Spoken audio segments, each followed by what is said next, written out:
So what are the ramifications of this political showdown?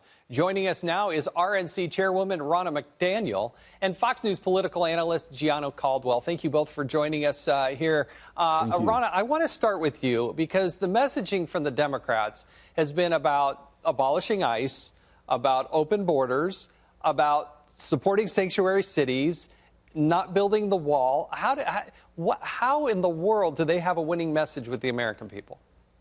Well, they don't, Jason. And I think as the American people learned that asylum claims are up 1,700% over the past 8 years, when they learned that 12,000 kids have come here unaccompanied and they're being held in the care of HHS because they're coming without their parents to try and get into this country, when they hear all the things that are happening, that there are 800,000 cases right now pending in our courts for these asylum claims, they go, this is a crisis. This is ridiculous. The president is coming to the table with solutions, very reasonable, common sense solutions, and the Democrats refuse to fix the problem. This is owned by the Democrats, and the American people, the more they learn about this, are going to recognize that the Democrats are not doing right by our country or by the people trying to come into this country. We need to fix our immigration problem.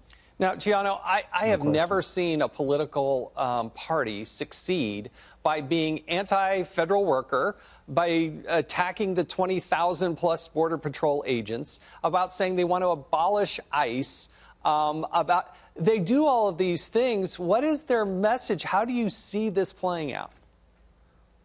You know, what's interesting, I was just talking about this on my Instagram account, and I can tell you the reason why they do this is because they feel that, hey, the border security folks may not be voting for them. They support President Trump. So when you think about the fact that in 2006, Barack Obama himself, U.S. Senator, said that we needed secure fencing, and he voted for the Secure Fencing Act. People like Hillary Clinton, Joe Biden, Chuck Schumer, they all supported it, and now they're against it, certainly because President Trump has proposed it. In addition to this, Sebastian Gorka mentioned something in the last segment that was very important. There are a number of criminals that are certainly trying to get in. Not all, but certainly there are some. If we look back in 2017, ICE, out of most of the folks that they pulled in, 74% of those folks had past criminal convictions for things as serious as possessing or selling drugs. These are the hardcore drugs. So when you think about these facts, these very irrefutable facts, how could they not want to protect our country only because they believe that they can collate some of these votes to protect their party and stay in power? Now, Ronna, I think part of the messaging actually should be, let's do what the Border Patrol wants to do. I mean, we have a lot of these political pundits. We have these members of Congress who've never been down to the border. I was in Congress for 8.5 years. I went to the border multiple times, riding ATVs, chasing guys that had drugs that we confiscated, all these types of things.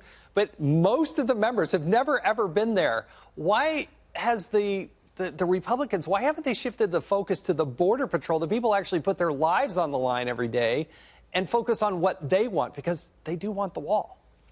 Well, they're also the experts. They're dealing with this every day. They're on the front lines. You know, if you go to your doctor and they say, here, you need to take this medicine, we see this all the time. You do it, right? The ICE agents, the CBP, they're coming and they're saying, we need help. We have a crisis. We have drugs coming across the border. We have an influx of these caravans coming. We cannot maintain at the current state. And the Democrats have never listened to ICE and CBP. They voted against for sanctuary cities. They voted against Kate's Law. When have the Democrats ever supported our men and women serving at the border? And it's just shameful.